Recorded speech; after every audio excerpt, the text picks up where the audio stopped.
They say revenge is best served cold, but mine was served at my ex-wife's wedding. Diana left me for a flashy developer, calling me boring. She invited me to watch her upgrade to wealth and status. What she didn't know, I had history with her new family. History that could destroy everything she'd built. My name is Trevor Whitfield. I'm 50 years old, and I've spent the last 25 years building this town from the ground up. Literally. Every strip mall, half the residential developments, and 3 of the 4 schools bear my company's craftsmanship. Whitfield Construction wasn't just a business, it was my legacy. Diana used to joke that I love concrete more than her. Turns out it wasn't a joke. The marriage lasted 18 years. Diana Carver, she kept her maiden name for her real estate career, was everything I thought I wanted. Sharp as a tack, ambitious, and she could work a room like nobody's business. She sold houses while I built them. We were supposed to be a team, but somewhere along the way, team became competition. Diana started making comments about blue-collar limitations and expanding horizons. She'd come home from real estate conferences, talking about investors and developers like they were gods among men. Meanwhile, I was out there in the heat, making sure those gods had something solid to stand on. The end came on a Tuesday morning in March. I was reviewing blueprints at the kitchen table when Diana walked in wearing a dress I'd never seen before and an expression I recognized from when she was about to close a difficult sale. "Trevor," Diana announced, "I'm leaving. I've outgrown this arrangement." She had 3 suitcases by the door and Preston Vale waiting in the driveway in his silver Jaguar. Preston Vale, some hotshot developer from Dallas who'd been sniffing around our local market for months. Apparently, he'd been sniffing around my wife too. "This isn't personal, Trevor," Diana continued, adjusting her designer sunglasses. "You're a good man, but I need someone who thinks bigger. Preston understands vision." I watched her load her bags into his luxury car. 25 years of marriage reduced to 3 pieces of luggage. I didn't chase after her, didn't make a scene. I just stood there in my work boots and flannel shirt, watching my world reshape itself without my input. That was 3 years ago. Last week, I got an invitation in the mail. Cream-colored cardstock with gold lettering. Diana Carver and Preston Vale request your presence at their wedding celebration. The audacity of it hit me like a sledgehammer to the chest. But here's what Diana didn't know about her boring contractor husband. I've got a memory like steel rebar, and I never forget a blueprint, especially when it's crooked. The thing about construction work is that it teaches you patience. You don't rush a foundation. You let the concrete cure properly, check your measurements twice, and build something that'll stand the test of time. Same principle applies to revenge, though Diana never understood that about me. After she left, I didn't fall apart like she probably expected. Didn't drink myself into oblivion or chase after younger women to prove my worth. Instead, I did what I always do when facing a complex project. I gathered information and made a plan. Preston Vale turned out to be an interesting study in architectural fraud. On the surface, Vale Development looked impressive. Glossy brochures, fancy office downtown, and a portfolio of luxury projects across 3 states. But when you know how to read building permits and inspection records, a different picture emerges. I started with public records. Every construction project leaves a paper trail, and Preston's trail had more red flags than a demolition site. Code violations, delayed inspections, subcontractor disputes that disappeared after mysterious settlement payments. The man was building his empire on shortcuts and cover-ups. But the real gold mine came through an old contact of mine, Jimmy Rodriguez, who'd worked as a crane operator on several Vale projects before getting fired for attitude problems. What Jimmy's attitude problem actually was, asking too many questions about foundation depths that didn't match the approved plans. That Preston character, Jimmy told me over beers at Murphy's Tavern, he's got his daddy's fingerprints all over his business. Vincent Vale. Now there's a piece of work. Word is the old man's been laundering money through construction projects for 20 years. Vincent Vale. The name struck something familiar, but I couldn't place it immediately. Then Jimmy mentioned the Riverside Casino project from 1998, and it all came flooding back. I'd been a junior supervisor then, working for Morrison & Associates.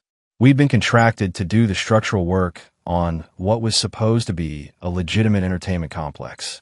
But the project had more change orders than a government contract, payments that came from offshore accounts, and inspectors who seemed more interested in their pockets than the building codes. When the FBI investigation started, I was one of 3 witnesses who testified about the irregularities. Vincent Vale had been the primary developer, though he'd managed to keep his name off most of the paperwork. The case fell apart due to insufficient evidence, but I remember the way Vale looked at me during my testimony, like he was filing my face away for future reference. Now his son was married to my ex-wife, and they'd invited me to watch their happiness. They thought I was just some small-town contractor who'd moved on with his life. Time to show them what happens when you build on a faulty foundation. A good contractor never shows up to a job site unprepared. You survey the land, check the soil composition, and make sure you have all the right tools before you break ground. Planning Diana and Preston's wedding surprise required the same methodical approach. The first step was gathering the physical evidence. I drove to the county courthouse and pulled every permit, inspection report, and violation notice connected to Vincent Vale's construction projects over the past 25 years.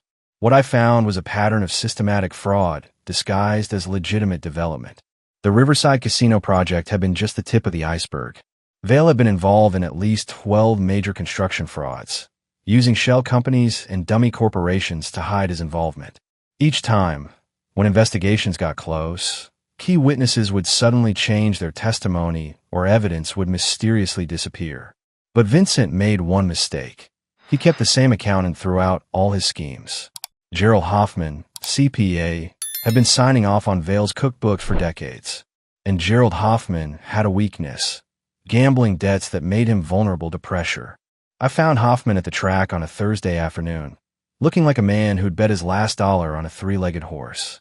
He was nervous, sweaty, and desperate. Exactly the condition I needed him in.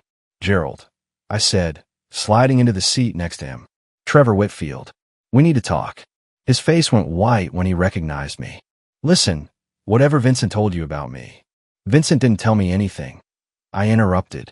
"But you're going to tell me everything about the Vale family's money laundering operation, or I'm going to make sure the IRS gets copies of every fraudulent return you filed for the past 20 years. Gerald Hoffman folded faster than a house of cards. Within 2 hours, I had copies of offshore accounts, wire transfer records, and detailed documentation of how Vincent Vale had been washing dirty money through construction projects since the 1990s. The second step was setting up surveillance. I rented a storage unit and filled it with recording equipment, cameras, audio devices, and a laptop capable of streaming everything to cloud storage in real time.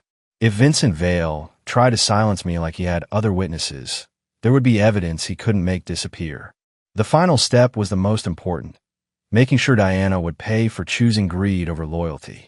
I contacted Glenn Patterson, the divorce attorney who'd handled several high-profile cases involving criminal assets. Glenn specialized in making sure that crime didn't pay literally. "Trevor," Glenn said after reviewing my evidence, "if you can prove that Preston's seed money came from his father's criminal activities, Diana could lose everything in the divorce. Every asset, every investment, every piece of jewelry she's bought with Vale money could be subject to federal seizure." Perfect. Diana had always been motivated by money. Time to show her what happened when you built your future on dirty foundations. Construction sites teach you that pressure reveals weaknesses. Apply enough force to any structure, and you'll find out where the flaws are hidden. I was about to apply some serious pressure to the Vale family empire. My first target wasn't Vincent or Preston.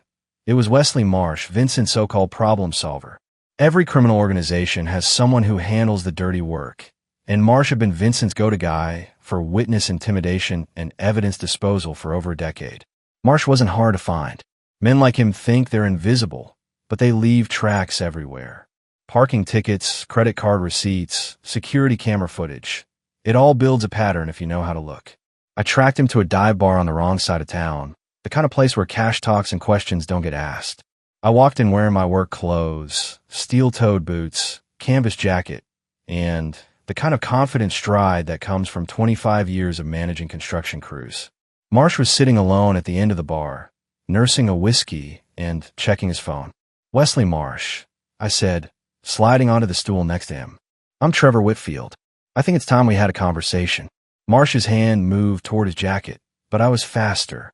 I grabbed his wrist and applied just enough pressure to let him know I wasn't some soft contractor who'd back down from a fight.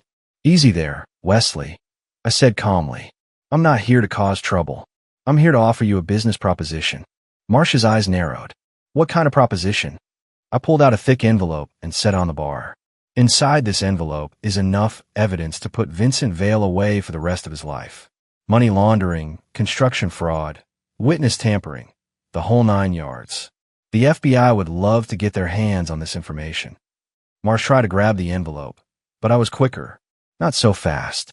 See, I've got copies stored in 3 different locations, with instructions to release everything if anything happens to me. So here's the deal. You're going to help me document Vincent's current operations. We're going down with him when this house of cards collapses." The look on Marsh's face told me everything I needed to know. Loyalty only goes so far when federal prison is on the table. Within an hour, Marsh was wearing a wire and agreeing to record his next meeting with Vincent Vale. But the real breakthrough came when Marsh revealed something I hadn't expected. Vincent wasn't just laundering money through construction projects. He was also using his son's wedding as cover for a major financial transfer. Offshore accounts were being moved, shell companies were being dissolved, and millions of dollars were about to disappear into untraceable investments. The wedding wasn't just a celebration. It was Vincent Vale's exit strategy. The wedding was held at St. Catherine's Cathedral, a 100-year-old stone church that Diana had chosen because it photographed well for social media. I arrived 30 minutes early, wearing my best charcoal suit and carrying a leather portfolio that contained 25 years of carefully documented evidence. I took a seat in the back row, third pew from the exit, close enough to see everything, far enough to avoid immediate recognition. The church filled slowly with Dallas society elite, all dressed to impress and eager to witness what they thought would be the social event of the season. Diana looked radiant as she walked down the aisle in a designer gown that probably cost more than most people's cars. She was savoring every moment, every camera flash, every envious glance from other women who'd never landed a developer with Preston's apparent wealth and status.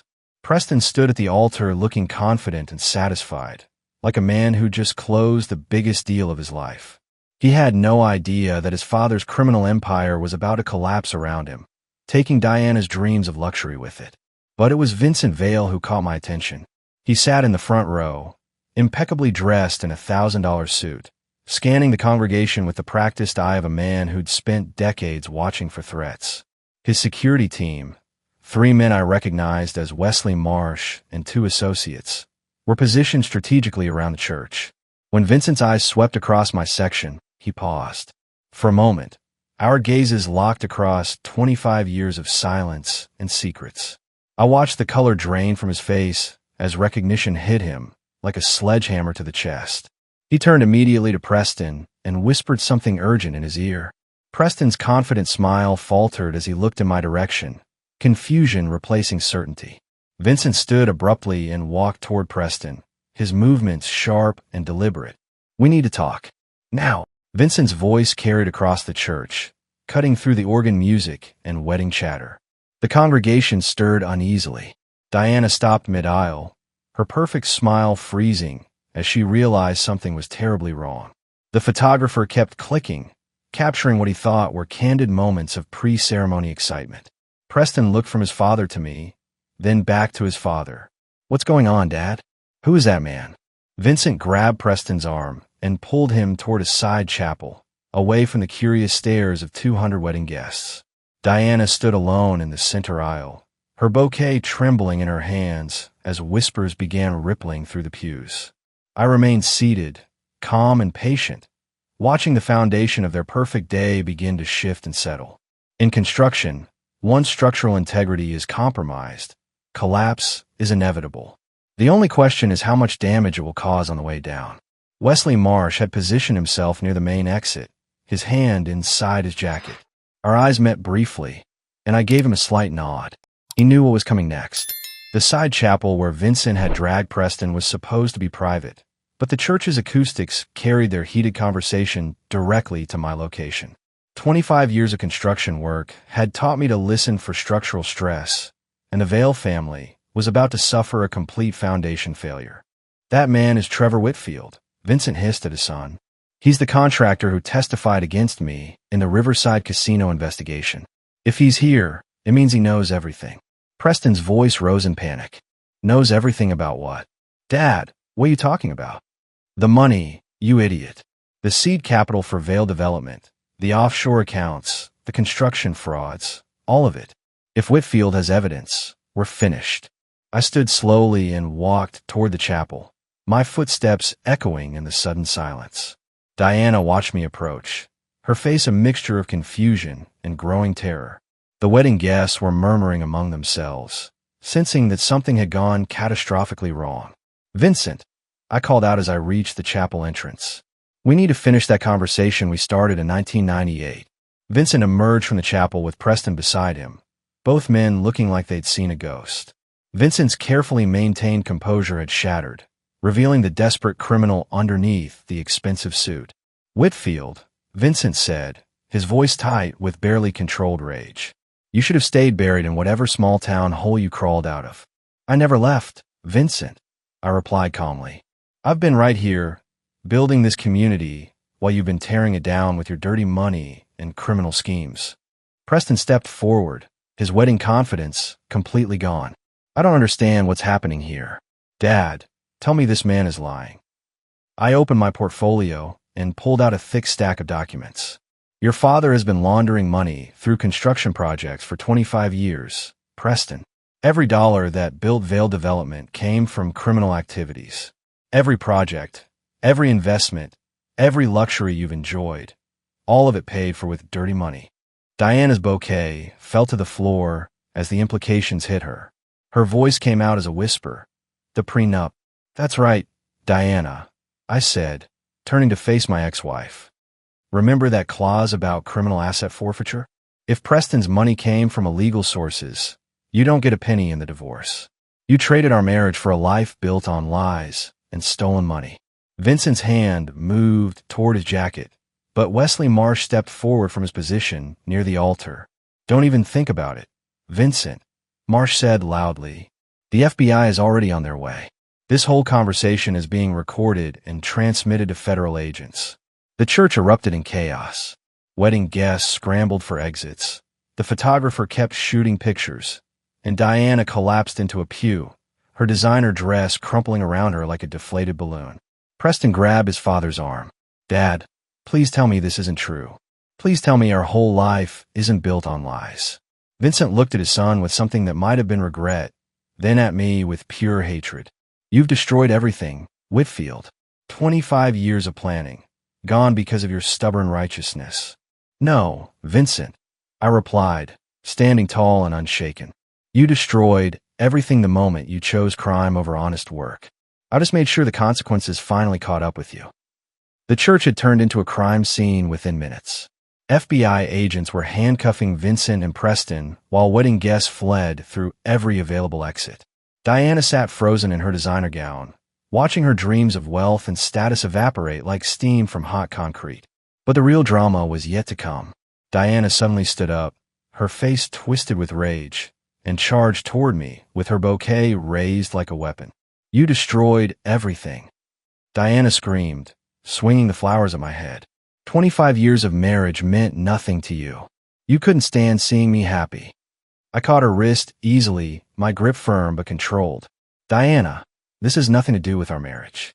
This is about justice for Vincent Vail's victims. Justice. Diana's voice rose to a shriek that echoed off the cathedral walls. You're just a bitter old man who couldn't handle me upgrading. Preston was going to give me everything. The house, the cars, the lifestyle I deserved. Built on dirty money and other people's suffering, I replied calmly, still holding her wrist as she struggled against my grip. You chose greed over integrity, Diana. This is the consequence. One of the FBI agents approached us. Ma'am, I need you to step back and remain calm. Diana wrenched free from my grip and spun toward the agent. Arrest him. He planned this whole thing. He's been stalking us for years.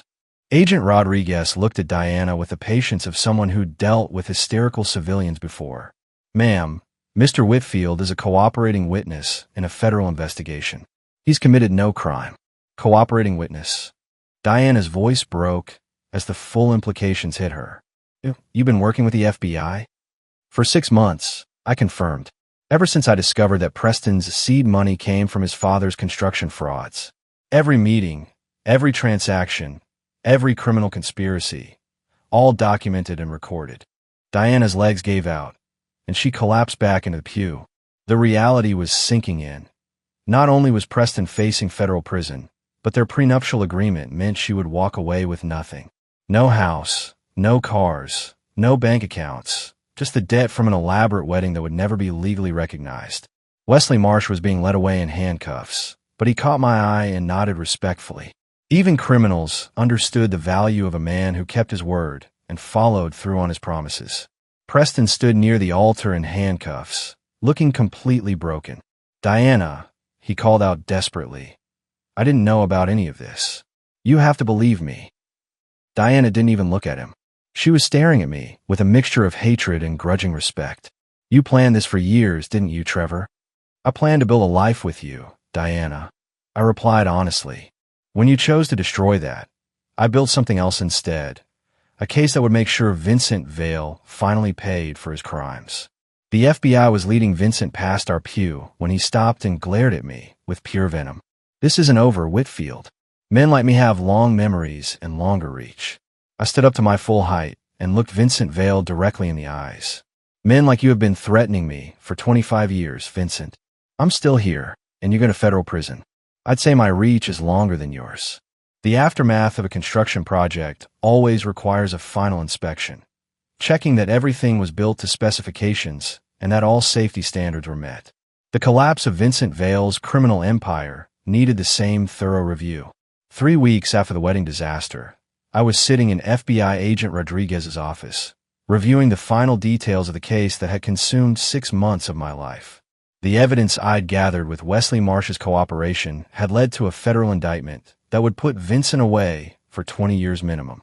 "The prosecutor wants to thank you personally, Mr. Whitfield," Agent Rodriguez said, sliding a commendation letter across his desk. "Without your testimony and the evidence you gathered, Vincent Vale would have continued laundering money indefinitely." "What about Preston?" I asked. He seemed genuinely shocked by his father's activities. "Preston's cooperating fully with the investigation. He'll probably serve 2 years for conspiracy, but he's helping us unravel shell companies in 3 other states. His cooperation might reduce his sentence." I nodded, feeling a strange mixture of satisfaction and sadness. Preston hadn't been the real criminal, just a son who trusted his father too much and asked too few questions. "And Diana?" Agent Rodriguez continued. "She's filed for divorce, of course. Her attorney is claiming she was an innocent victim who had no knowledge of the criminal activities." That made me laugh. Diana always was good at playing the victim when it suited her purposes. "The federal asset forfeiture will take most of their joint property," Rodriguez explained. "The house, cars, bank accounts, all of it will be seized as proceeds from criminal activity. She'll get to keep whatever she brought into the marriage, but that wasn't much." The irony was perfect. Diana had left me because she wanted more than a contractor's modest lifestyle. Now she was facing a future with even less than what we'd built together over 18 years. A week later, I was back at my construction site, supervising the foundation pour for a new elementary school. Honest work, legitimate money, and a project that would serve the community for decades to come. It felt good to be building something again instead of tearing down criminal enterprises. Jimmy Rodriguez found me there, wearing his hard hat and safety vest like he'd never been away. "Trevor," Jimmy said, shaking my hand firmly, "I heard what you did. Takes guts to stand up to men like Vincent Vale." "Just doing what was right, Jimmy," I replied. "Same as you when you questioned those foundation measurements." "So what's next for you?" Jimmy asked. "Thinking about retirement." I looked around at the construction site, the honest workers, the legitimate materials, the project that would educate children for generations. This was what I'd always been meant to do: build things that mattered, create structures that would outlast the people who made them. Retirement. I smiled and picked at my blueprints. "Jimmy, I'm 50 years old, and I've got at least 20 more years of good work in me." Diana thought I was boring because I valued substance over flash. But substance is what lasts when everything else falls apart. "Speaking of Diana," Jimmy said carefully, "heard she's working at a real estate office downtown." Not selling houses, just answering phones and filing paperwork. I felt a brief pang of something that might have been pity, but it passed quickly. Diana had made her choices, just like Vincent Vale had made his. Actions have consequences, and both of them were learning that lesson the hard way. The foundation was setting perfectly, level and strong, just like justice. 6 months after Vincent Vale's arrest, I was reviewing architectural plans for the new community center when my secretary buzzed my intercom. "Trevor, there's a woman here to see you. Says her name is Diana Whitfield." I looked up from my blueprints, surprised. Diana had kept my last name even after the divorce, probably because changing it back to Carver would remind everyone of her failed upgrade attempt. "Send her in, Linda." Diana walked into my office looking nothing like the polished real estate agent I'd been married to. Her clothes were department store quality. Her hair was cut in a practical style, and she'd lost the predatory confidence that once defined her personality. "Hello, Trevor," Diana said quietly, taking a seat across from my desk. "Diana, how are you managing?" "I'm working at Century 21 downtown," she replied. "Administrative assistant. Filing papers, answering phones. It's honest work." I nodded, waiting for her to explain why she was here. "I wanted to apologize," Diana continued, her voice barely above a whisper. "Not for leaving you. I still think we weren't right for each other. But for how I left. For the cruelty, for the public humiliation, for trying to make you feel like you weren't enough. You don't need to apologize for wanting more than what we had, Diana. But I do need to apologize for not seeing what we actually had," she said, looking around my office at the construction awards, community service plaques, and photos of completed projects. "You built something real, Trevor. Something that mattered." I was so focused on chasing what looked impressive that I missed what was actually substantial. She stood up, smoothing down her simple skirt. "Preston got 18 months in minimum security prison. He'll be out next year, but his reputation is destroyed. No one in the development business will work with him. And you?" "I'm learning to live on my own," Diana said with a sad smile. "Turns out I never really knew how to do that. I went from my father's house, to our marriage, to Preston's money. This is the first time I've ever had to rely on just myself. How's that working out?" Diana paused at my office door. "It's harder than I expected, but more honest than anything I've done in years." After she left, I went back to my blueprints. The community center would have a gymnasium, meeting rooms, and a senior citizens activity area. It would serve 3 generations of families, built with legitimate money and constructed to last decades. Some foundations are worth preserving. Others need to be demolished before you can build something better. 1 year after the wedding that never happened, I was standing in the completed community center, watching kids play basketball while their grandparents played cards in the senior lounge. The building was everything I'd envisioned: functional, durable, and designed to serve the community for generations. Jimmy Rodriguez found me there, holding a newspaper with Vincent Vale's mugshot on the front page. 22 years in federal prison, Jimmy said, showing me the headline. Judge threw the book at him. Said he showed no remorse for the lives he'd destroyed. "What about Wesley Marsh? 5 years for conspiracy, but he'll be out in 3 with good behavior. Turns out cooperating with the FBI earned him some consideration." I nodded, feeling a sense of closure I hadn't expected. The case was finally over. The criminals were paying for their crimes, and the community was safer. "You know what the best part is, Trevor?" Jimmy continued. "All those buildings Vincent constructed with dirty money, they're being torn down and rebuilt properly. Your company got the contract for 3 of them." That news made me smile. Honest work replacing criminal shortcuts. Legitimate construction replacing fraudulent development. It felt like justice in its purest form. "Jimmy, you want to grab dinner? I'm buying." "Can't tonight, Trevor. Got a date with Maria Gonzalez from the Planning Commission. She said a man who stands up to criminals is worth getting to know better." After Jimmy left, I walked through the community center one more time, checking the craftsmanship, testing the door handles, making sure everything met my standards. This building would outlast all of us. The honest contractor who built it, the criminal who'd tried to corrupt the industry, and the woman who'd chosen flash over substance. My phone buzzed with a text message from an unknown number. Saw the news about Vincent Vale. "You were right about building something that lasts. Congratulations, D." I smiled and deleted the message. Diana had learned the difference between what looks impressive and what actually matters, But that lesson had come too late for us. Some damage can't be repaired, only learned from. Outside, the sun was setting behind the mountains, casting long shadows across the construction site where my crew was laying the foundation for tomorrow's project, a new fire station that would protect the community for the next 50 years. I climbed into my truck and headed home to the modest house I'd built with my own hands 18 years ago. It wasn't impressive or flashy, but every nail was straight, every board was level, and every system worked exactly as designed. Some men build empires. Others build foundations. The difference is that foundations are meant to support something greater than themselves, while empires exist only to glorify the men who created them. I'd chosen foundations, and I'd never regretted that choice.